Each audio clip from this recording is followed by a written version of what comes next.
Welcome, Dr. Mohammed Hamzapour. You are the founder of American Iranian Patriots. We are glad to have you on the show, The Capital. I'm quite sure that my viewers are eager to listen to your views. You are known as Dr.H. You are most welcome. So glad to be at your place here. Thank you. You're welcome. My first question is about the coalition. Okay, so the American Midwest Coalition is a group. They endorse President Trump.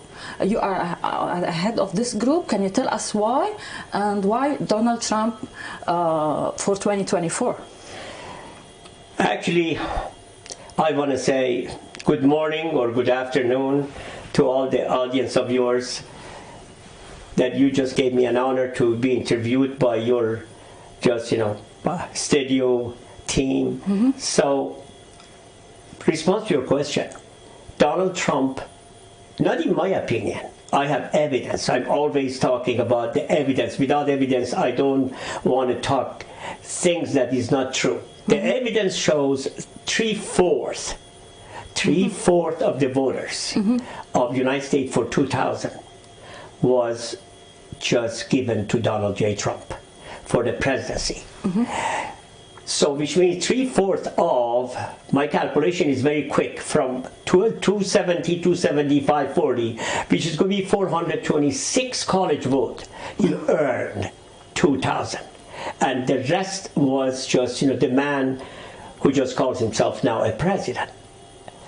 So based on that facts, I just want to say that the reason, answer to your question, yes, I wanted to be just patriot to his goals, and I've never seen in my 53 years of life, since Nixon administration and after, I've never seen a president wanted to be somehow attempting for second terms when anything happened like that. But it's a very unusual and very special circumstances for a man who is determined and has a high degree of ego. How he was determined about Iran, about freeing the people of Iran, Dr. H. Can you tell us why President Trump is so determined to maybe put a limit for the Iranian terrorism all over the world? Yeah, speaking of just, all right, I just wanted to at least to tell you that why he's just trying to be a candidate for 2024, because his just votes was stolen. That was very simple body language of mine, and now he's trying to show himself that he's determined to really just get that position for not even Iran. I go a little bit comprehensively for other 7 countries. He was talking about first safety and security, SS. That was his main goal.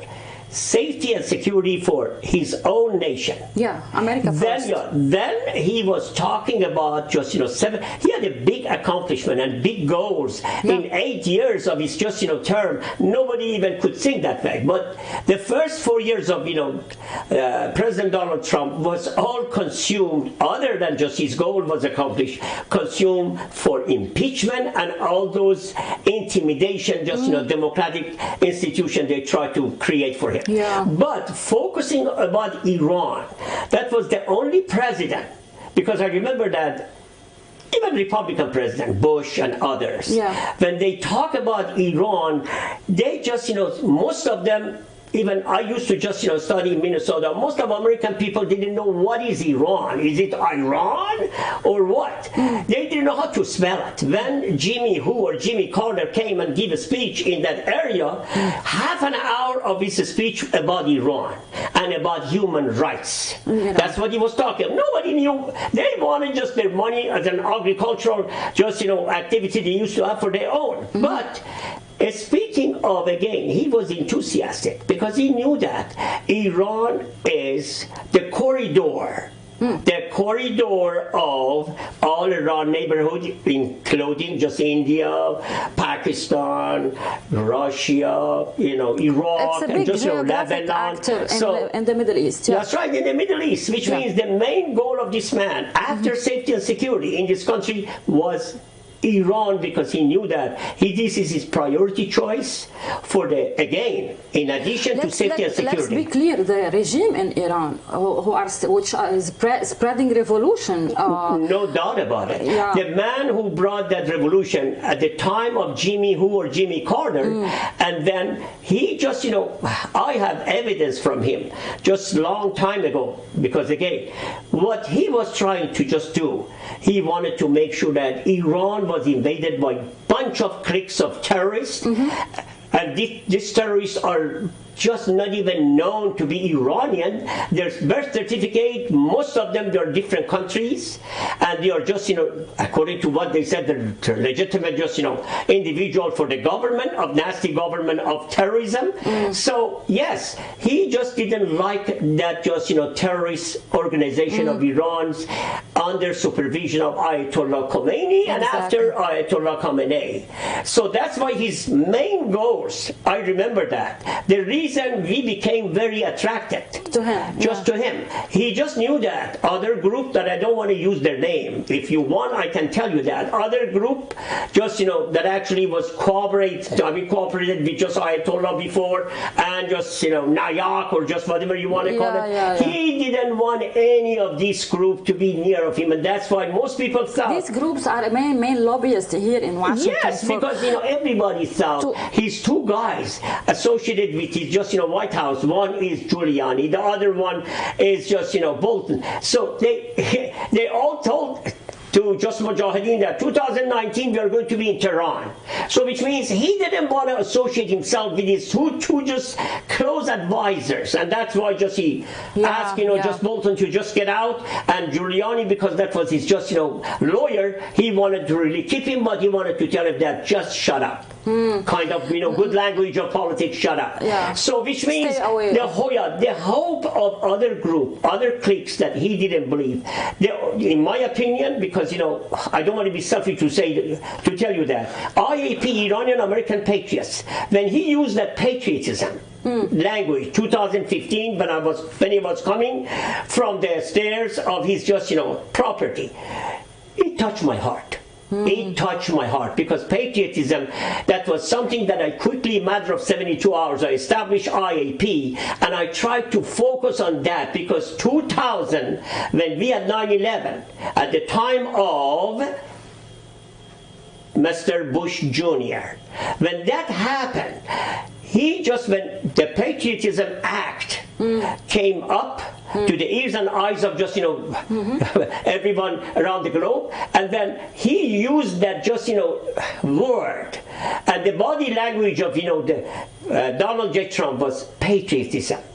When he kept saying that, I said, I love the man, I didn't know him, I didn't just, really just, heard about just what he was talking about before. So it touched my heart quickly. I said, this is my man. After 50, that time, the time that he just started to talk 5-6 years ago, 38 years after my arrival in 1970. So I said, he's my man. He is the man of honor and integrity, and that's exactly what I was trying to be, patriot to Donald J. Trump, and still. This is a year after Mahsa Amini's death, the repression and defense in Iran. That was a title of an article in the Washington Post. How do you see the situation now in Tehran? What we should do? What President Biden of the Biden administration should do? We saw the hostage. We paid money ransom for releasing these 6 hostages. So how do you see this? In current days, shame on me to be called American when I do see the President of the United States by the name of Biden, and just actually Uncle Joe to Hussein Obama. This is exactly what was his name at the time he was Vice President to Hussein Obama. I was so embarrassed. Even you can imagine when people were asking me, where are you from? I tried to just respond in a different fashionable way. I was ashamed of myself to be even American citizen by paper, because the way he treated a terrorist organization. Let me give you very quickly one thing. It's very important. 1989, 10 years after revolution, nasty revolution, I had a call. That time he was a senator. That time, I don't know, he was a chairman of the foreign relation or foreign committee. Yeah. But I remember that he was working in that branch. He was in California. People called me. I'm talking about 11 years after revolution. They called me and they said that, sir, do you know that Senator Biden is right now having shish kebab with terrorist organization of Ayatollah? That time Ayatollah Khomeini was dead. We are talking about right after that. I said, what? That's what he said. That's right, and to really just treat them and just work with them, associate. That's a fact. And then I asked one of witness in my office, who actually was just working for the security under the Shah's regime. I said, go and check and find out exactly how accurate this info is. When he just did that quickly to California, because he had so many friends, said yes, they are just associating themselves for just a deal. That time a deal was between senator's office and the terrorist organization of just keeping them. Is that related to JCPOA at that time? Is there any connection with the nuclear deal? No. At that time, even nuclear deal was not the issue. I'm talking about 1989. 1980, 31 years ago. That's not the no. So the nuclear deal just came 19. Why the Democrats sympathize this regime? Because he was a very close friend, according to again my accurate sources. He was very close friend of Jimmy Carter, as a senator, and he was the one was creator of the team of let's say people in Georgetown, those Khatam and those individuals who was the professor of Georgetown University, when they created how to get rid of the Shah, because Shah became nasty, for instance, to their opinion, and became so rude about just what he's talking about, but actually was incorrect. But what really happened, he was one of the engineers at the time of Jimmy Carter, to just ask for change regime of Iran. That's exactly the information is absolutely correct. It's accurate. That's right. Then when he start to really continue, because when you are the engineer of regime change with others, Vance, Brzezinski, all this team, he was the senator actually, was not the team of White House. He was outsider. But he was a supporter. That's right. Supporter. That's right. I have many questions, Dr.H. I'll tell you that one by one, but let me just again focus on this. When I said I've heard that, what happened? Quickly, I called his office and I said, I want to talk to one of his senior advisors. I said, I know Senator is not in his office based on my accurate sources. And then they said, who are you? I said, this is so-and-so. Check my name with everywhere that you like. They all know me. So I have this question for senior advisor. Senior advisor came on the phone. I said, sir, I know that the senator won't call me back, but my name is so-and-so. You can check again my credibility and everything. So now, I want to tell you to tell him as a senior advisor. Anybody, under any circumstances, sitting with the terrorist organization of Mulacracy, he or she needs the third brain surgeries. All right. Recently, in the latest news, Iran is starting to populating the islands that they've been occupying from the UAE. The Greater Tomb and Abu Musa. They occupied these islands since 1970. How do you see this aggression, and this is a dangerous policy? What do you say about it? Actually, that time I was in military for 2 years of my assignment as a lieutenant for MP military, police of the government for 2 years services. So I was in Mashhad, Khorasan. I was there, and when the time comes, and when they all went and successfully came out, just back to their divisions.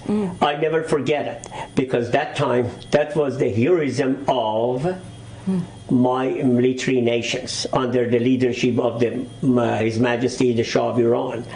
And it was the great movement with the help of Shah's army to put I mean, political slap in the face of those people who had some plan behind the scene. And when he got back, actually a couple of just, let's say captain, they died, and I was even involved in just, in that time when they brought him to Mashhad, Khorasan. So speaking of just what really happened, couple things happened at the time of the Majesty. One was just this issue that he took back. The other one was Iraq. So I just want to go a little bit, expand my answer to your question. Iraq was that he tried to work it out and have a good compromise, goodwill and gesture to resolve the case with no bloodshed. And another thing that they're trying to criticize him, that's Bahrain. Bahrain, for instance, was the main, let's say, according to what just, the history says, that was ours. But then he realized that the way just he can just, give that piece of land to the people who actually just, have their own language, folklore, everything all together. Culture. Yeah, that's right. He decided to, again, he was a man of peace. If he wanted to be a man of really just war, he could stay in Iran before 1979 and had just, big bloodshed the way just everybody is creating these days. But he just had that kind of goals, and he did two accomplishments of that just, issue of that actually just, Arabic nations took advantage of the situation after just, the revolution just came up. They tried to really challenge with the Syria and other, countries, but still just, these issues unresolved. And I'm sure that at the time the young Majesty goes back, that's going to be again the main issue, that with his powerful position, the way his father tried to have that time, he can just regain. So this land will be returned to its own. No doubt about it. No doubt about it. I'm not a military man, but I can see politically it's going to be argumentable before just United Nations and every other just agency. So how did you receive the news when President Trump took the life of Qasem Soleimani in a special distinguished operation in Iraq? How did you react? Actually, just, as I said, people came to this situation room. Most of those people, they were very just, politically active for the president. And some of them assistant to General Kelly. And some of them, the manager of the campaign manager of 4 states, not even 1 state, Delaware, Maryland, and just, Virginia and West Virginia. Those sources that we shared. Even I remember that when you say how, one day the guy told me that because we had that much close just, let's say contact. He said, Doc, be prepared, sooner or later you're going to Persian Gulf, and they wanted to use the broadcasting radio to Iran. Defense Department, they know from the tip of your toes all the way up to the hairs.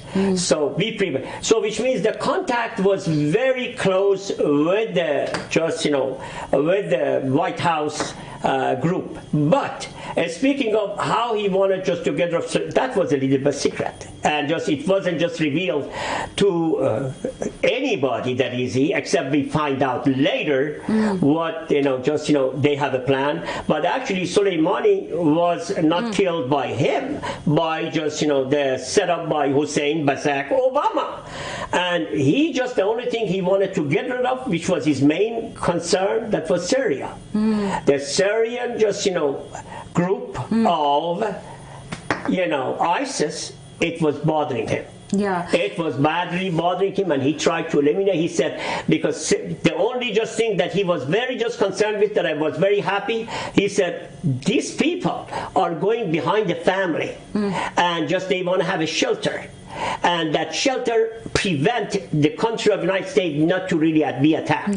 But they could do everything themselves because they had just kind of just, let's say, ace in their hand for that just philosophy. I want to listen from you about how Israel look to Iran right now. How Israel can target some places of the nuclear facilities and can infiltrate. There was killing of I don't remember his name, one of the nuclear engineers. That's right. So how do you see now the threat of Iran to Israel, and how Israel Is there any connection with these two? Actually, Israeli government has so many good agents, I call, in Iran. And the info will be revealed very quickly. And Iranian government, they know that. And that's why they are trying to target every individual in Iran and find out exactly who he is and how many people are just working. People, whether gossiping or whether just, imagining or whatever, just, in Iran. But the fact is, the way he target right place, right time, and right person, which means he has very proper info from inside, with no shadow of doubt. It's not something risky, and the way he does that, he tried to eliminate the places that most people are saying that you're against your country. I said, no! I love my country. I'll die for my country. But we don't want this invader, if allow me one day, I come to the square of Shahyad, stand there, give my message. What is it? What will they are going to see dramatic change, but unfortunately they don't give anybody to be outspoken the way we are seeing that. So many people they're killing every day. So that's not the issue. The issue is President Raisi is here in the United Nations. That's very a shame on, again, being recipient of the guest, because United Nations building is here. I remember that sometime Senior Bush said that, we are the superpower. That time when just, they created just, very good power in opposed to Russia that time. That time China was not even alive, for God's sake. In politics, I'm telling you that. But when he talks that way, he just made a very good just, willing gesture. He said, if people really wanted to disturb, that time Gaddafi was alive, that time just, PLO was alive. So you can take this building, put it somewhere else. Because we are right now having this big building at our own risk. So which means if the people don't want to share their own contribution, the way just Trump tried to do that, squeeze each of them, even European countries and others, give your share of responsibility. So speaking of, again, what we can, just United States can do for just this kind of circumstances. My suggestion is, as soon as just, people, next week I think we are going to have a hearing for the president and his family, impeachment. So I hope that impeachment want to be very serious, because for Biden, you mean? Yeah, for Biden family. For Biden family and his son Hunter. Yeah, that's right. I hope just this time the accuracy of info want to be revealed and exposed to the ears and eyes of everybody, and see the facts. If they just try to allege my beloved president Donald J. Trump for so far continuously impeachment after impeachment, and then putting him in just but this is not he's unstoppable. President Trump, he knows what he's doing, and people, everybody is telling me that President Trump, is going to be 130 or 120 just, allegations, blah, blah, felony charge, blah. God knows. Everybody knows that if they wanted to really take him to somewhere that he doesn't belong to, he's the winner at the end of this ball game they're trying to create. Dr. H, thank you so much for enlightening us in this discussion. Thank you for checking the Situation Room. I was glad to do this interview with you. Hey, Maria Malouf here. Please click to like and subscribe to Maria Malouf TV YouTube page and catch our hottest interviews and most compelling analysis. You will not get it anywhere else.